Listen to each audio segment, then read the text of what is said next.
Hello, my name is Urania, and I am honored to be the first guest host of the Talk to Me Nice podcast.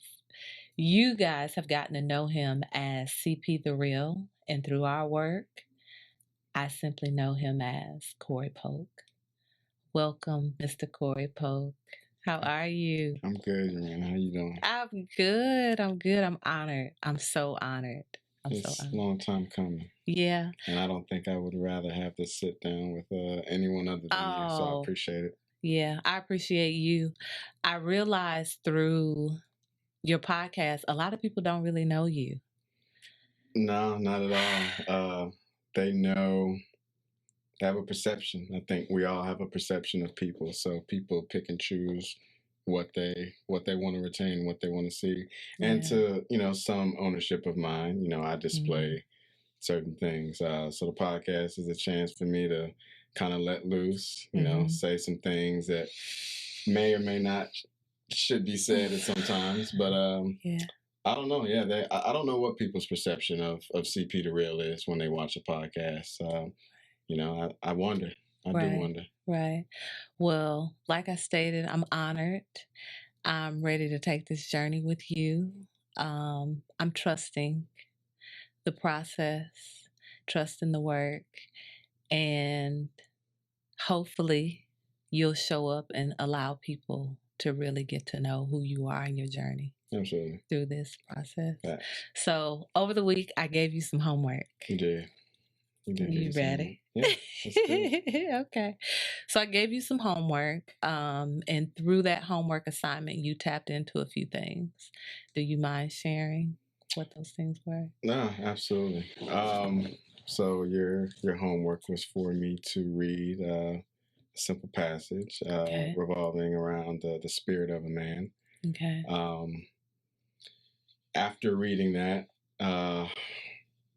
I tapped into certain areas of myself that maybe I have not been giving the attention or spotlight to. So, with the new year coming around, I feel like I'm in the same boat as everybody else, right? Trying to figure out what's next, trying to shed some previous layers of the new year and just kind of make everything full circle. So, not even 2020, I would say from what I can remember, probably age 7 up until 2020, I've carried a lot of things. Okay. So you feel like you're ready to share those things? Yeah, 2021, I want to shed those things. Awareness was a big thing for me through some of the homework. I had to write down some of the things that I am fully aware of about myself, and some of the things that I'm aware of that I may bury. You know what I mean? Okay. So awareness is twofold. There's a lot of things that we are truly aware of, but if we make the decision whether or not to give it the attention to accept it and give it the attention that it needs. So, so what have you become aware of from 7-year-old to now? I know that covers a lot of years, but what have you become aware of? I've become aware of, honestly, some of the pain that I carry, some of the resentment, some of the anger, and I have pretty bad anxiety. I don't think that I've stumbled down the lane of depression yet, but I know that's real. But I've learned to become aware of what manifests my anxiety. What's your triggers? Yeah. Okay. Absolutely. Are you willing to share some of your triggers? Yeah. My anxiety comes from, a large portion of it comes from a sense of control. Adult Corey likes to be in control of my surroundings. I like to be in control of everything that I do. Yeah, as most of us do, because it's a fear. Yeah. It's a fear. And, I've never said this out loud. It sounds bad, but I also like to be in control of my relationships. Yeah, but I commend you. It doesn't sound bad. It's the truth. Yeah. And if more people got honest with themselves in that area, a lot of the things that people suffer or go through in relationships, the fear of allowing you to show up and be exactly who you are. Yeah. So it's just awareness that, some of the ways that that's manifested, right? So me wanting to be in control of relationships has tiptoed the line of manipulation. You know what I mean? Being the puppet master. You know what I mean? I think that I've done a good job of mastering the art of influence, whether it be professional, personal, but being able to tier people different levels to do the things that I want them to do. Yeah. Those could be good things in life. Don't get me wrong. It can be, but I think that I've been using them for ill will. Yeah. Or for your personal gain. There you go. Personal gain. There you go. And nobody wins when that's happening. Yeah. So the one thing you mentioned is in your relationships. Can you tap on that in all relationships? Your family. First of all, can you give us a little bit of your family backstory? Like, do you have siblings? Where you from? Absolutely. So I grew up a military brat. Really? Yeah. So okay. A lot of people wouldn't know that. I don't think a lot of people know that. But then that also taps into the control. Yeah. Yeah. People know what I want them to know. Yeah. And no shame of that. That definitely shapes my perception on life now. But yeah, I grew up military brat. My father was 30 years in the Navy, so we've traveled the world. Me and my brothers. Yeah, I have a middle child. Okay. So I think that stems to part of my fucked up mentality a little bit. But younger brother, older brother. So I just found myself in the middle growing up. My older brother was your firstborn. Yeah. So he got all the attention, all the effort was put into him. Yeah. Then you got the baby. It's kind of like, the coddling. Yeah, the new baby. Yeah. And then you. Yeah, I was just there, man. You're just there. And that middle child syndrome, that shit is real. Yeah. I think it's real. Yeah. But yeah, my dad was 30 years military, so we traveled the world. I mean, I've lived in Hawaii for 2 years, 5th and 6th grade, and I actually lived in Japan for 4 years. Okay. 7th grade through sophomore year of high school. So as you know, that transition time, like that's a pivotal time. Right. That's when you're talking to girls. That's when you might try drugs. You tapping into sexual relationships. So I did all that abroad. Right. So and that within itself, and on top of being a Black man. Yeah. In situations or in areas where that's not always prominent, how did that shift how you form beliefs and different things about your culture and the world and all of that? It's crazy. It's crazy to say that because I feel like I've adapted well since being here. But I'll be honest with you, like my dad decided to retire, so we moved back to Texas, originally from Texas. So while we were traveling the world, we were coming back and forth to Texas every summer. So I've got all my family's out here. So I'm originally from Dallas, but didn't live here until my sophomore year of high school.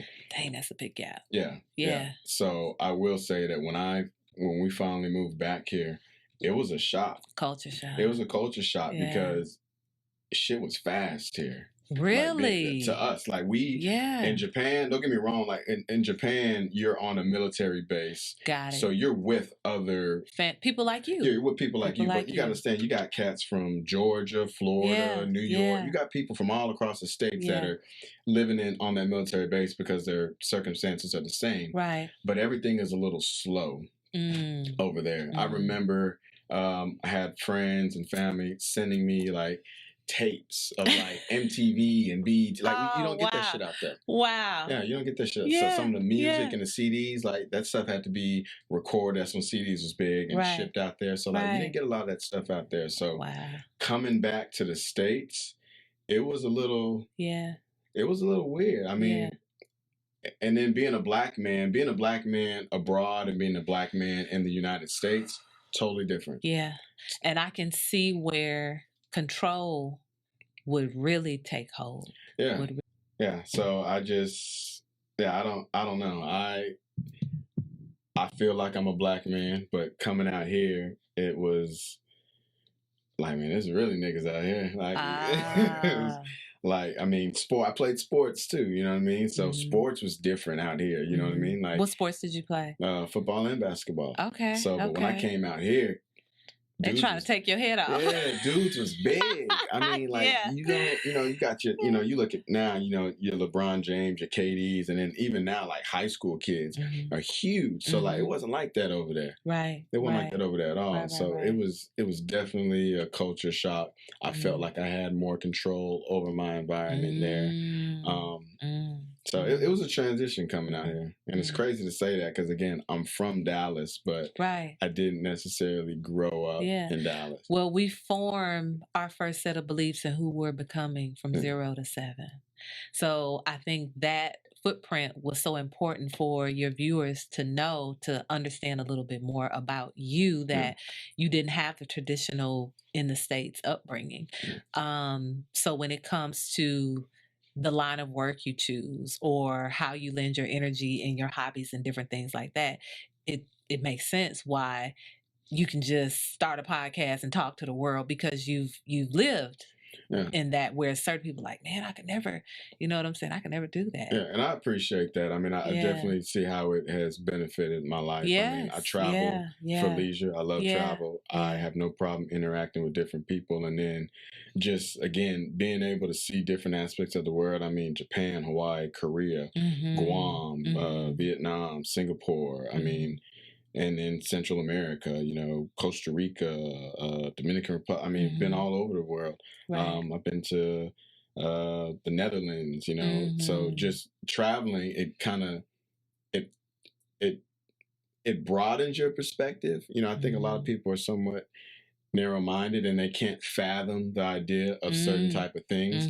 And certain stuff to me is just kind of second nature. Yeah, it's kind of second nature. It's like, man, how does your mind not, if I'm talking to somebody who hasn't had the privilege of, it's like, how does your mind not expand beyond the everyday? But, I got to understand that everybody's circumstances are different. Right. So with that, I'm curious to know, coming from a military background, what were your parents like? What were the good and bad that was instilled within you that formed a lot of your beliefs? Again, that same word is control. My dad, love him to death. I know he had great intentions, and a lot of things that he instilled in me and my brothers at a young age has paid off. Right. But there's a trade-off. You know what I mean? Some of the stuff is a double-edged sword, catch-22. So, literally, and I don't know if people outside of a military background could fathom this. Growing up, like, it was a box, and you step outside that box, it's a problem. But, I woke up as a kid, we were taught to make our beds every morning, but you made them a certain type of way. Right. I was doing laundry, at a certain age. There's a certain way to fold your shirts. Right. Certain way to fold a towel. Certain way to roll socks. And in my dad, military, you go to boot camp. And you have to fold your uniform a certain type of way. Your uniform has to be ironed a certain type of way. So all of those military attributes, I mean, he put on us, and it was every aspect of life. I joke about this now because it's crazy to me, right? Dinner time, we would have dinner, and I don't know if it was just because of how we were, but we would have a plate of food and whatever it was to drink, iced tea, lemonade, Sprite, whatever. We would sit it on the table. We were not permitted to drink any of our beverage until we finished our food. Wow.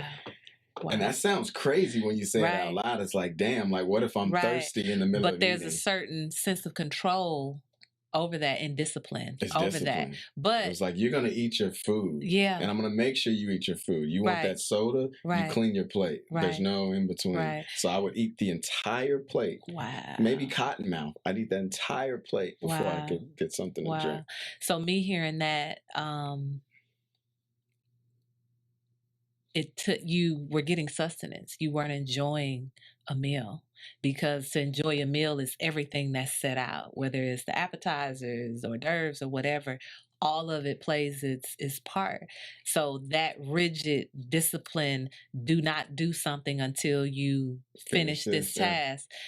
How did you learn how to truly enjoy? And then that bleeds over into other areas in your life where everything is do it, sustenance, do it this way, get it done. And then you can go and indulge in da da da da da. Yeah. Yeah. Interesting. Yeah.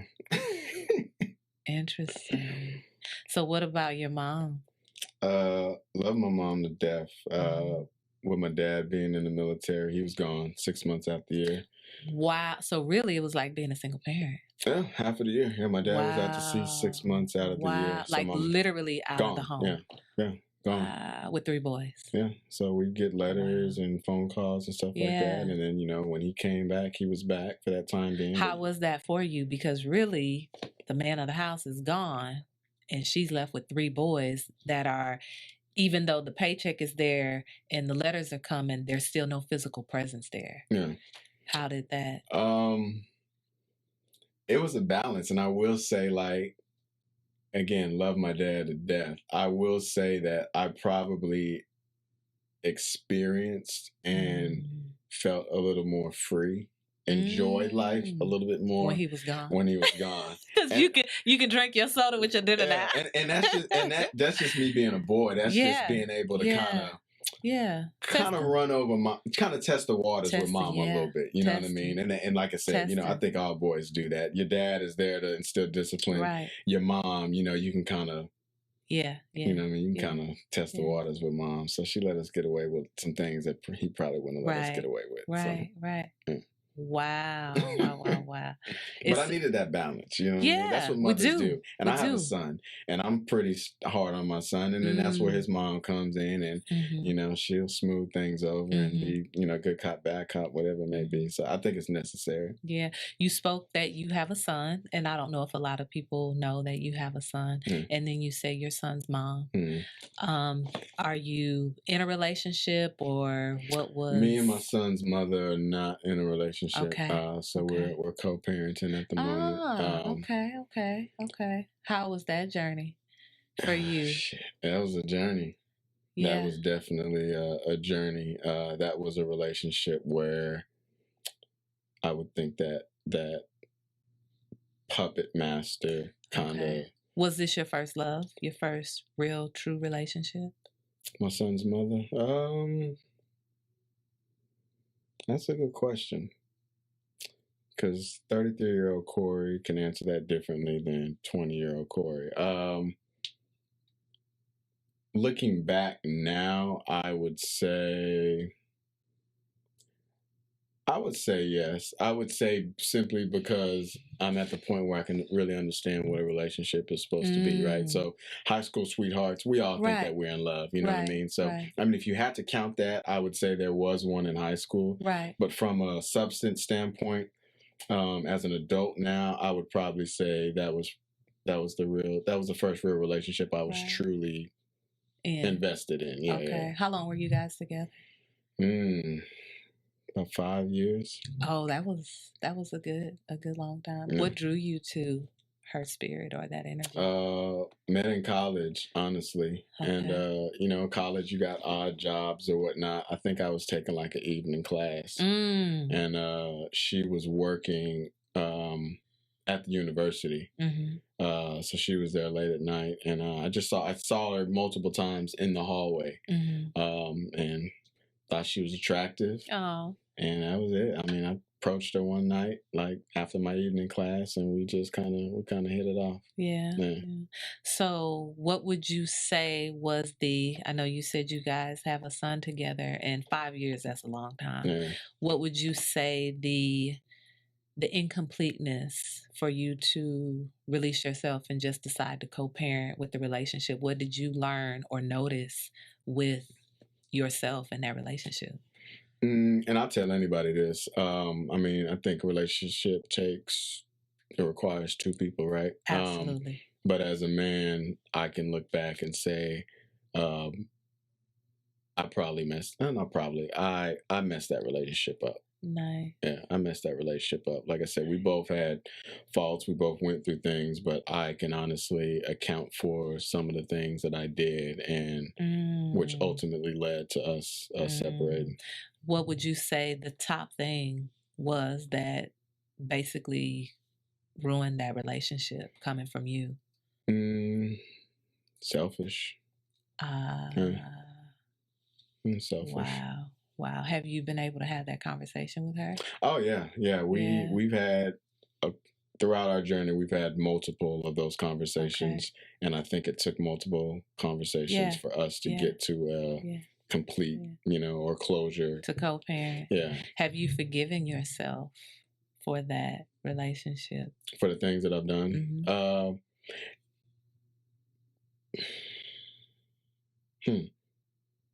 Where are you feeling that in your body? I forgive myself for some things. Okay. Where'd you just feel that in your body? My gut. You guys gotta trust your gut.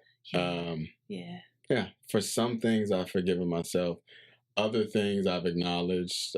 We've made amends, and I think me continuing to have a healthy relationship and do for my son and his mother is somewhat my way of gratitude. So, I love them both dearly. Absolutely. And as long as I have air in my lungs, they won't want for anything. Absolutely.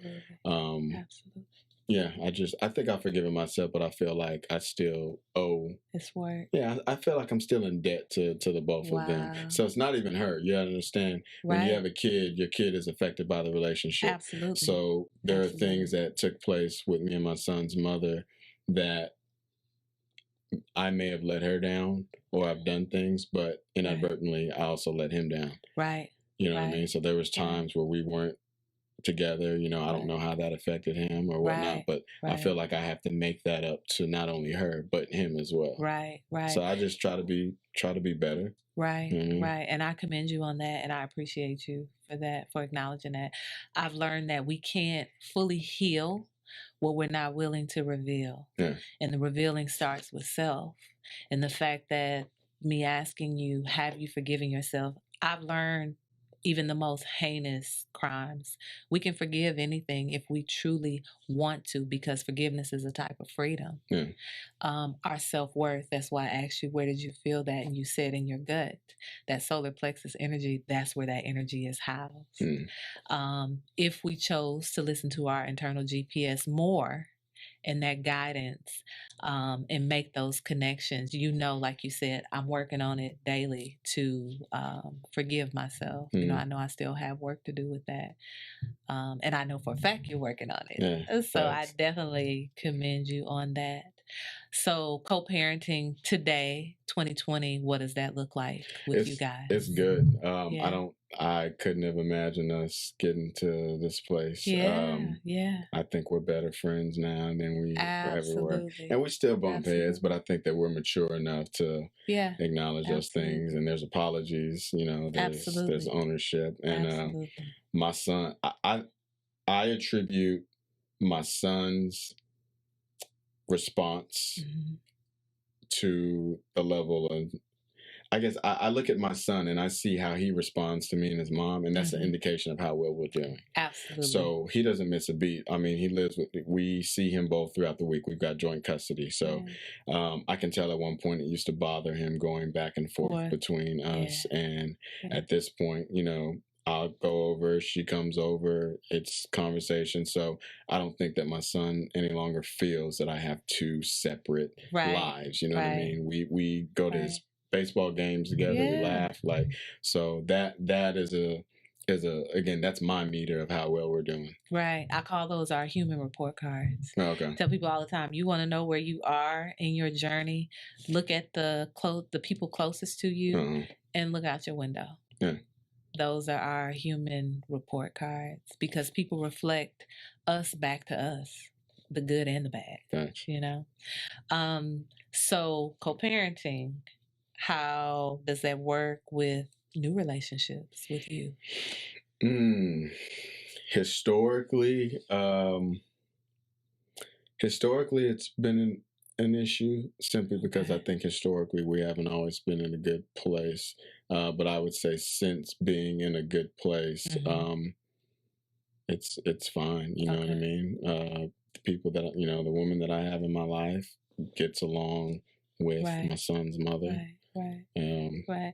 You're the demonstration of love for the whole of the relationships that you're in. So the more you heal and do your work and love on you, it bleeds over into everything.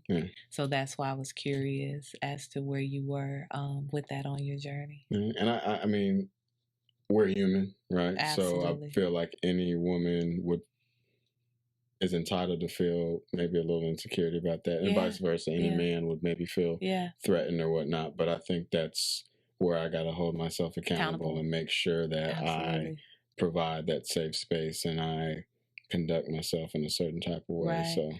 So with that, who holds you accountable? Honestly, nobody. Really? And I'm gonna give credit to my son. I'll give him that. But as a child, he can only do so much. So again, he's always my indication on how I'm performing in life. So he holds me accountable in a sense of, I know I have to continue going forward for his benefit. You know what I mean? When I don't want to go to work or I don't want to do nothing, I look at his picture or we interact. I'm like, all right, that's my motivation. So I'll give him that credit. He does. But outside of him, that's a hard question, right? Because I want to say my parents, and I know my parents have the best for me. My dad does check up. He does call. He will check me if I get out of line. But for the most part, those are just kind of surface words. You know what I mean? Like surface. my dad or anyone can tell me, hey, do this. And then if I don't do it, what? Right. That's where I'm at. So as a child, I had everybody to hold me accountable. And that's the difference. Right. As a child, yeah, my dad was there. As an adult, my dad checks in, but he also relies on me to be a grown man. I mean, he can't hold my hand. So as an adult, nobody. Right. So the one thing that I've learned in my journey, accountability is an inside thing, but you have to surrender and be willing to allow people to hold you accountable. So it's funny that you said that. So where I was going with that is it may be to my fault. I don't really listen to too many people. There you go. But you want everybody to listen to you. Yeah. So, I mean, if somebody tell me something, I mean, if I feel like it's valued, I might give it an ear. But, it probably would be difficult for somebody to hold me accountable because I don't really listen to too many people. So with that being said, it sounds like compassion and grace still needs to be worked on. Because in order for us to allow someone to hold us accountable, it takes a certain compassion and grace, not only receiving it, but giving it as well. Yeah, that sounds good though, right? But I mean, if somebody's going to tell me something, like they really got to be in a position to tell me something. And I get the whole cliche, you can learn from everybody, you know what I mean? But the question is your ego keeping you from doing? Or if you're out walking the streets, that's just like somebody coming in to speak on your podcast and they may not be monetarily where some of your guests are or where you even are. Is their counsel less valid?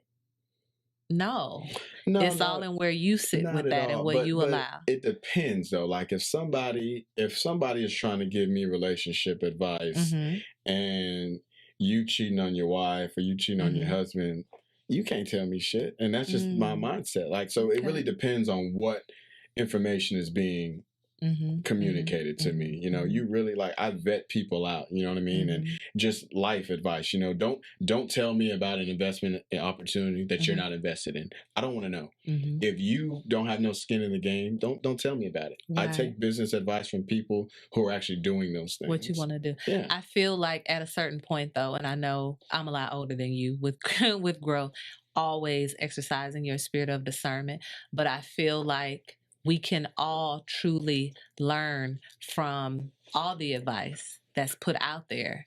It's what we choose to take in that's part of our journey.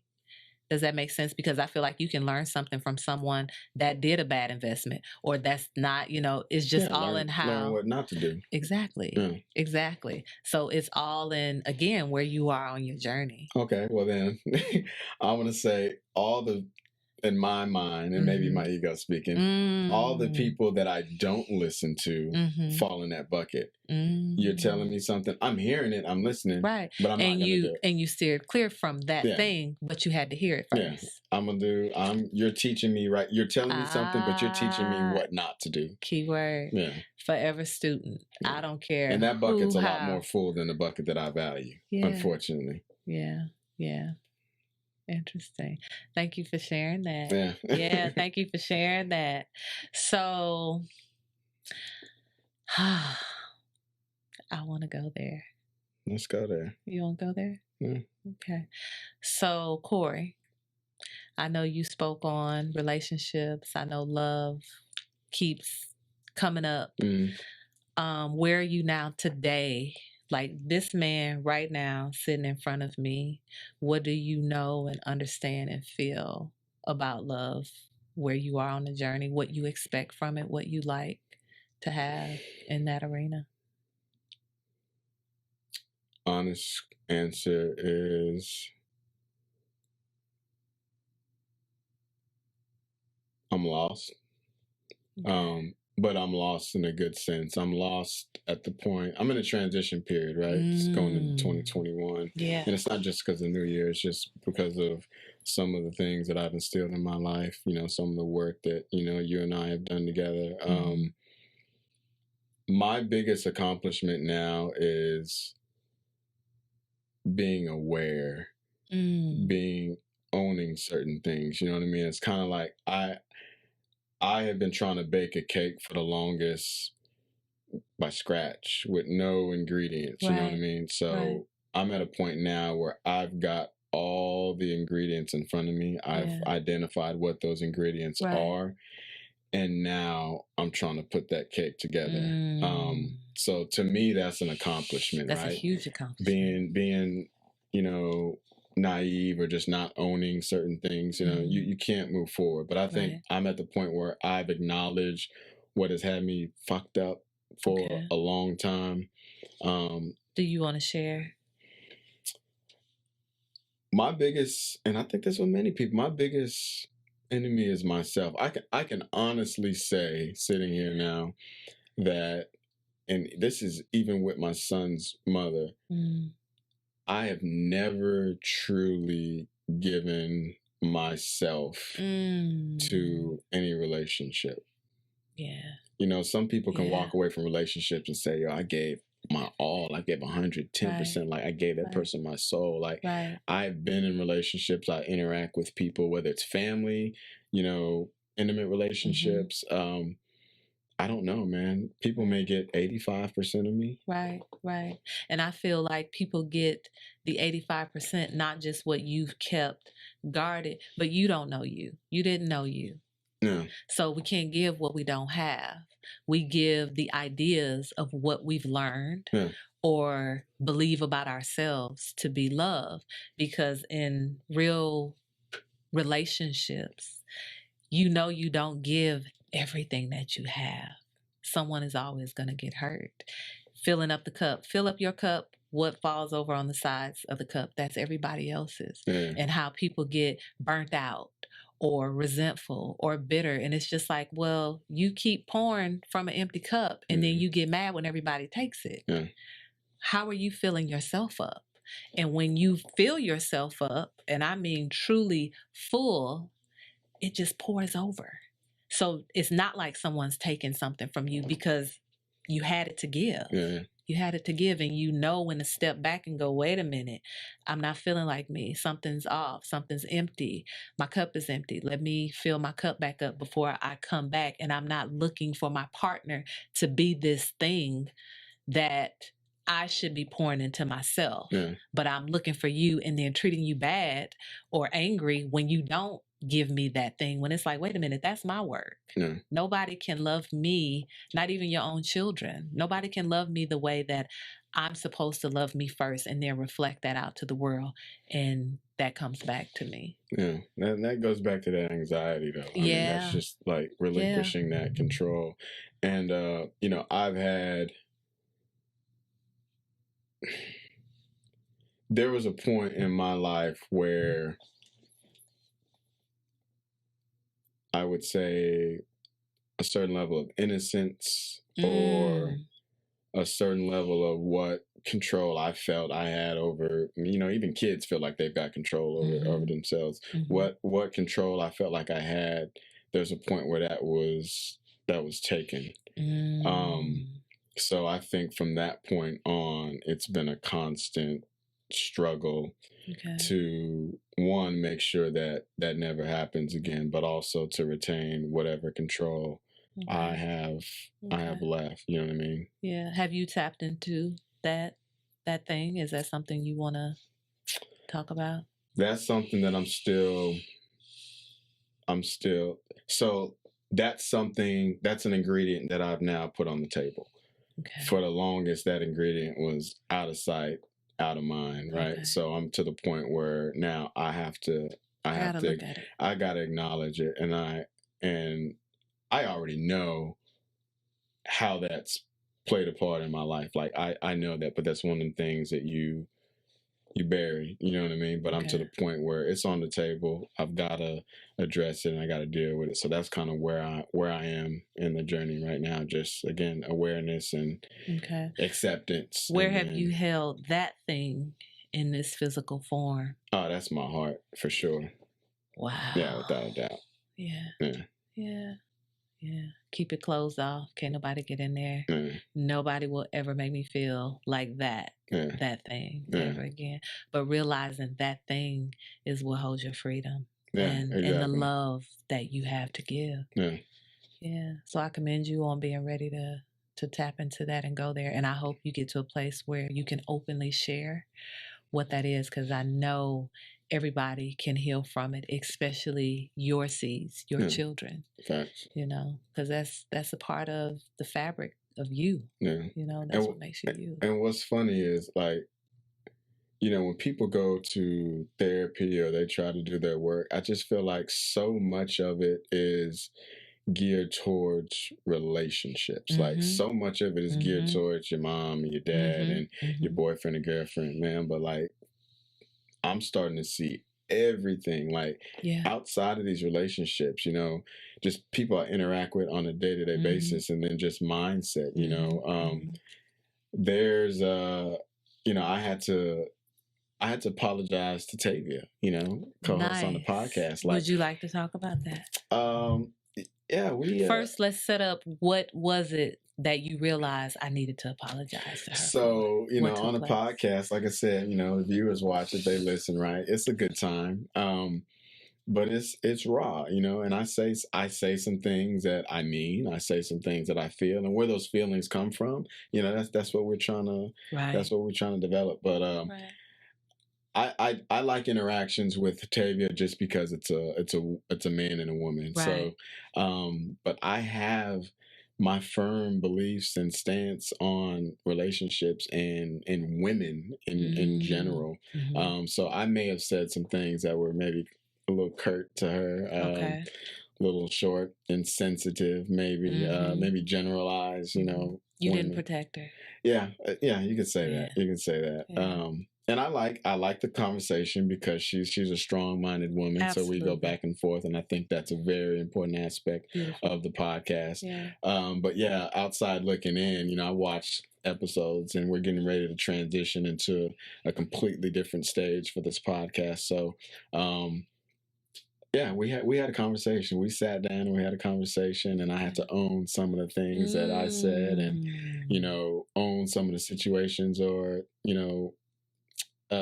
environments I put her in to maybe feel a certain type of way. Right. And this is all public. I mean, like I said, we air the podcast, so it gets heated conversation. This is not scripted. Had a podcast called Talk to Me Nice, but you weren't talking I wasn't talking nice. nice at all.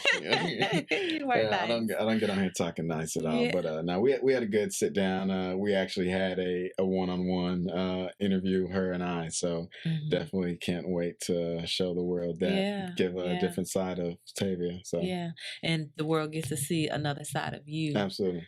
Yeah, and again, I commend you on getting the opportunity to right a wrong. Yeah. And for you to acknowledge it. We live in a world where people cancel culture, or you said something that cut, that hurt, that took away from a person. And it's a person that you have on your platform on a weekly, basis.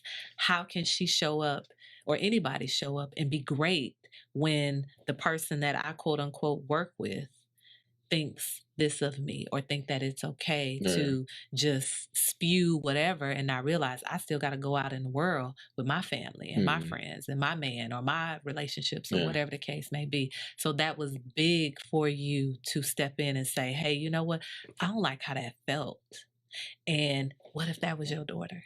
Somebody did that too. And you know the crazy thing is, people go through that every day in their life. Absolutely. For the longest, I've been able to sit with that stuff. Yeah. So that's why I say where I'm at now. So those situations happen all the time. But I was in a place where you could say something to somebody, you can know it could cut them down, and you gain power. I could sleep like a baby. Yeah. You know what I'm saying? Back in the day, like I could sleep like a baby. Yeah. Now that awareness kicks in, it's like, you feel that energetic vibration, because it's an energetic exchange.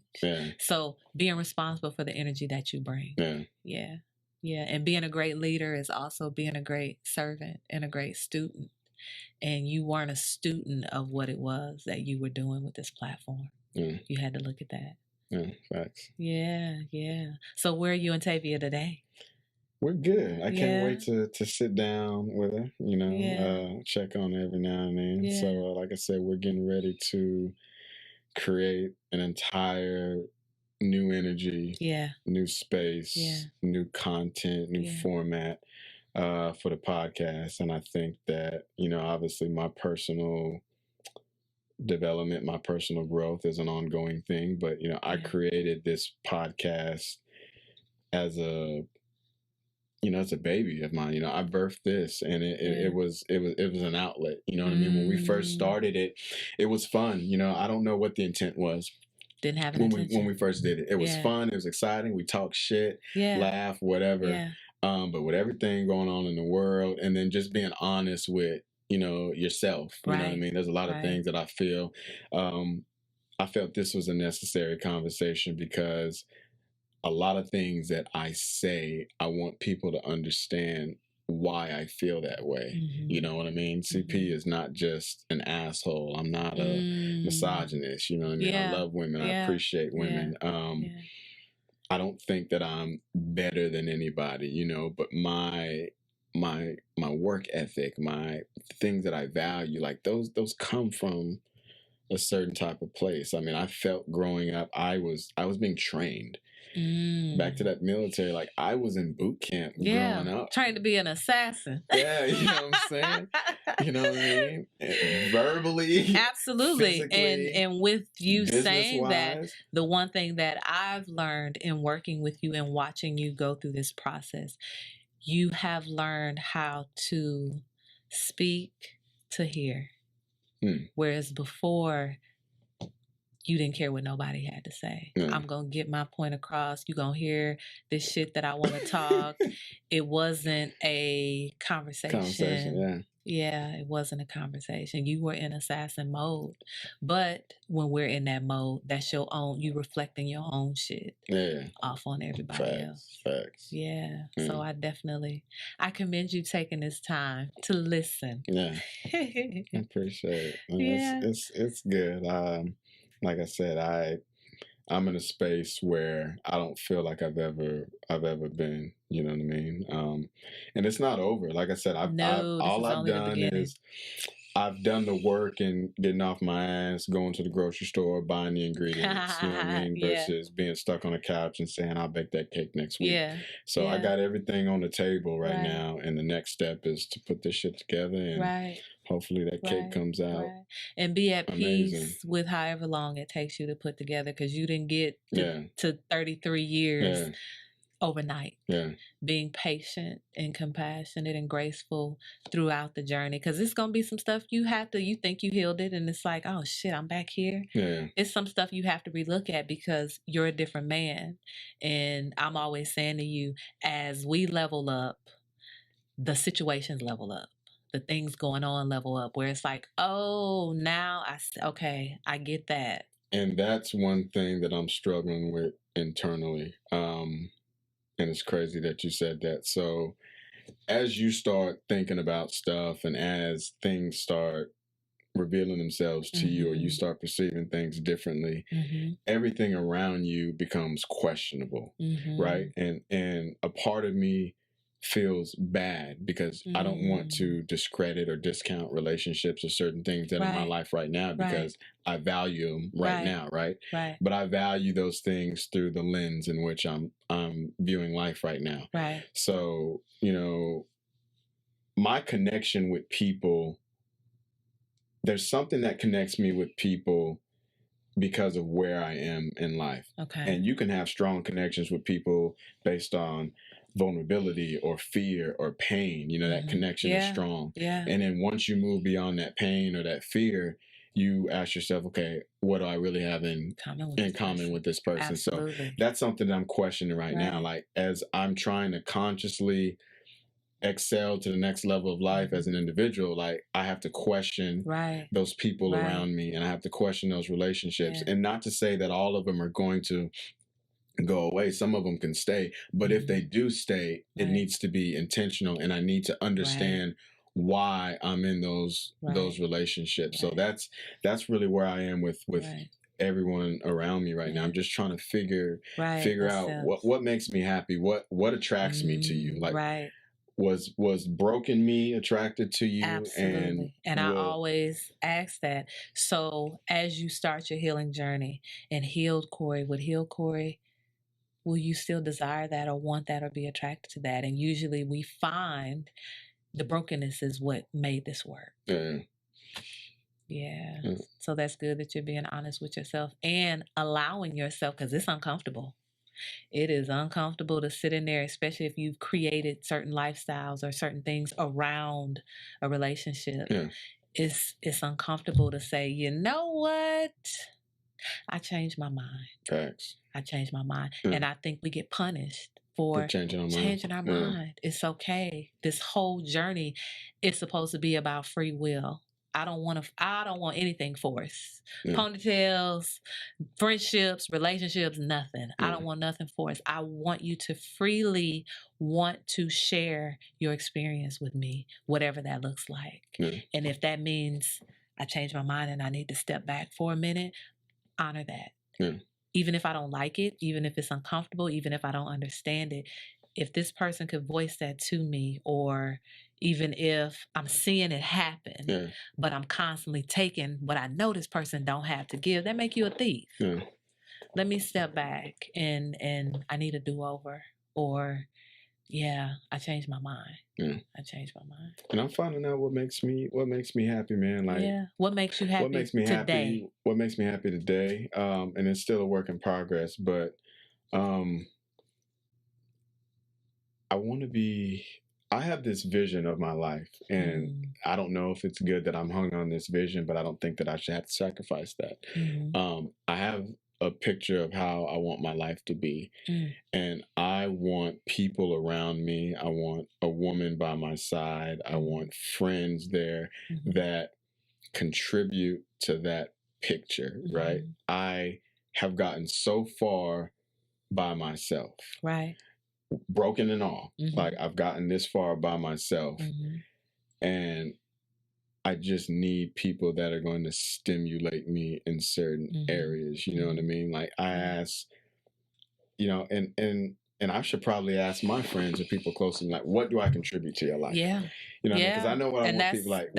What do I contribute to your life? And if I'm not contributing anything to my friend's life, then I'm doing a disservice. But Right. I need people to be able to answer that, and I need to see those things. Right. If I have a woman in my life, I need to be able to write down what this person does. Right. If you leave my life, what does my world fall down, or am I still going to keep doing the same things that I was doing? Like, you got to bring something to my life. Right. I would challenge you to go further than the 3D. I need a woman, or I desire a certain type of woman in my life. Challenge yourself to use the word partner. Partner, yeah. I want a partner. Yeah. I think we all. But it's power in words. Yeah. Because you've gotten women. Facts. I need a partner. And maybe that's where I'm at now. I've had women in my life. Yeah. At this point, I'm looking for words a partner. hold vibrations. Yeah. When you say partner, when we think partner, the first thing we do is get excited. Okay, we're going to make money together. We're going to create together. But when you say woman, the first thing people think, as powerful as we are, women, nurture, mother, home. Do you see the difference? And those are things that I don't necessarily I got a mama. I need a partner. And I've seen that. I need a partner. Yeah. I need a partner that happens to be a woman, a beautiful, strong mother, nurturing, caring, loving, all of that. I need a partner. Yeah. But challenging yourself to start adding that to your vocabulary because of the vibration and the energy that comes when you use the word partner. Words are powerful. Understood. Yeah. What else you got? You know, I got a couple of questions for you. I'm here for it. Yeah. So, with you knowing that you need a partner, partners challenge us. And earlier you said, I don't necessarily allow people to hold me accountable. Partners gonna hold you accountable. I know I've held you accountable. And we have a partnership through this healing process. Are you truly ready to open up that part of your heart that a partner asks of you? Because they ain't always gonna like you. They ain't not always gonna agree with you. And they may call you out on, like, Corey, you know, that was foul, or you know, I didn't appreciate that, or whatever. Do you feel you're ready to handle that and not go back to the little boy manipulating, controlling because she's not showing up or she's challenging me, period? Do I think I'm ready? Yeah. Yes. And again, that's kind of the in process. Do you feel you need it?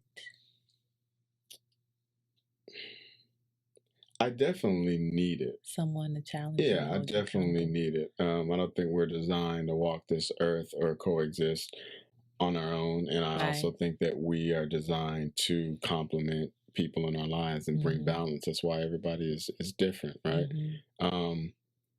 But I'm not willing to relinquish that on a trial basis, if that makes sense.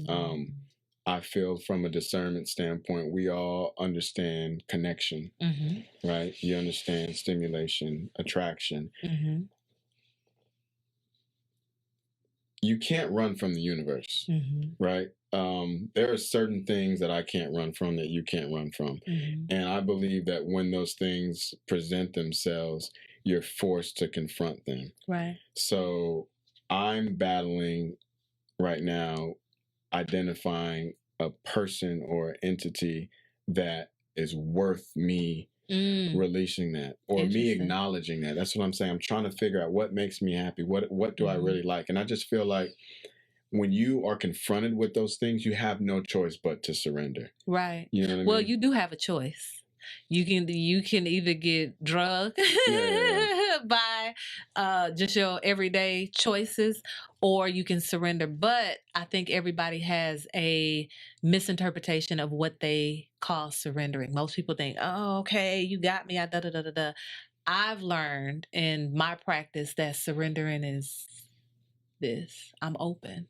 I'm open to something greater than self, because I realize I've done all that I can do with this 3D interpretation. I'm open to something greater, whether it comes through another human being, nature, animals, whatever. I'm open to it. And to me, that's surrender, because surrender is the wonder and the adventure. Yeah, I think a part of that goes to intention, right? I think that you make a definitive decision, and then you allow spirit and everything to take over once you made that decision. Right. I haven't made that decision yet. I'm still evaluating those things. Okay. Would you say that's fear? No, I think that's truth. I think I'm evaluating those things because I'm unfulfilled.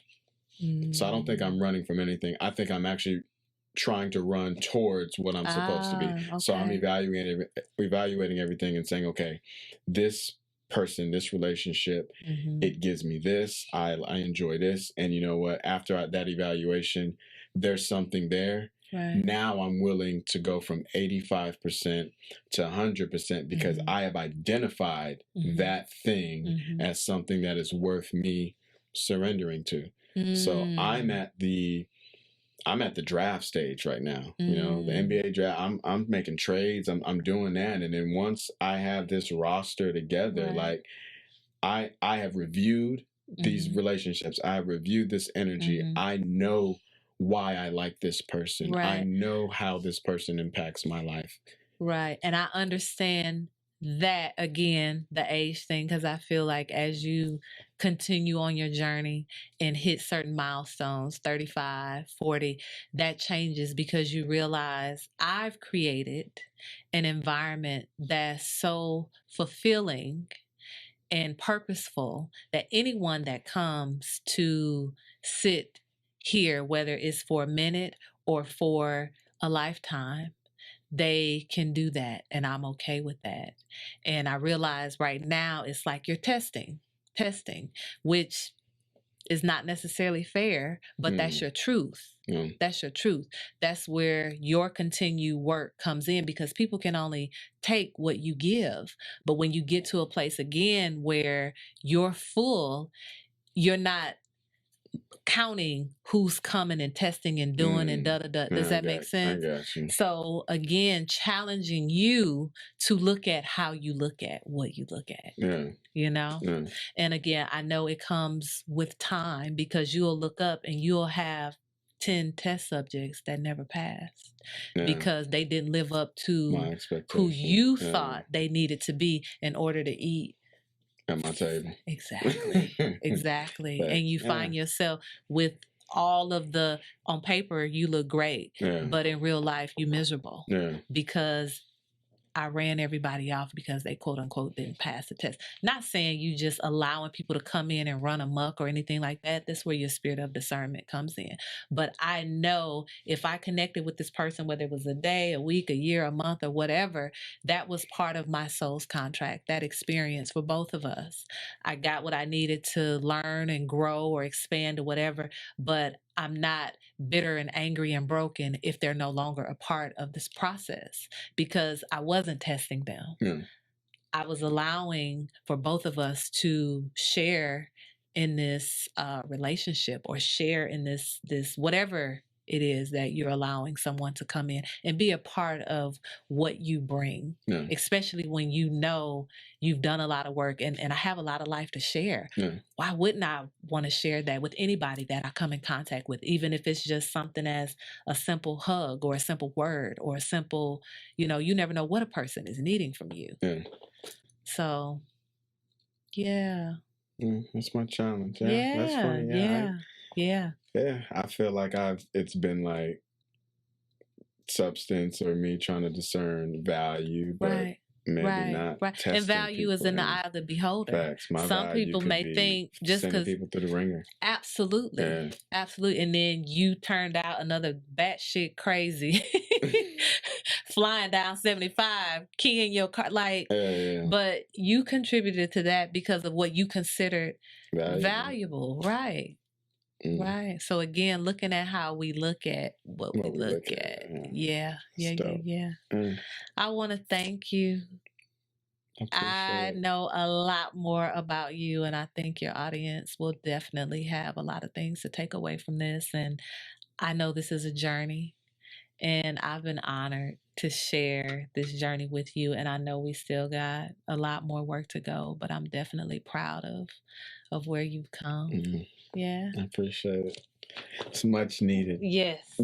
See, these are the type of conversations that stimulate me. Good. You know what I mean? I want to have these conversations with friends, partners, family. Absolutely. Absolutely. And I think I'm in a place now to have these conversations. Right. The assassin has put his swords away. People can actually come and sit under your tree for a minute and find shelter. Yeah. And that's a beautiful place to be, even in uncertainty. We need more of that. Yeah. So I'm looking forward to it. Like I said, the podcast, getting ready to roll out new content, new material. Yeah. Definitely want to have amazing guests on the show, as you know, like yourself. Thank you. Business owners, and we're going to talk about everything: love, relationships, business, finances, mental health, all these things, real intimate conversation. So I'm looking forward to it. And this is I think I had to start with it starts with me, right? So your truth. This is the start to something great. So I appreciate you being the first Thank you for guest having host me. Thank you for having me. It was truly an honor and a pleasure. Thank you. Thank you. My name is Urania. Talk to me nice.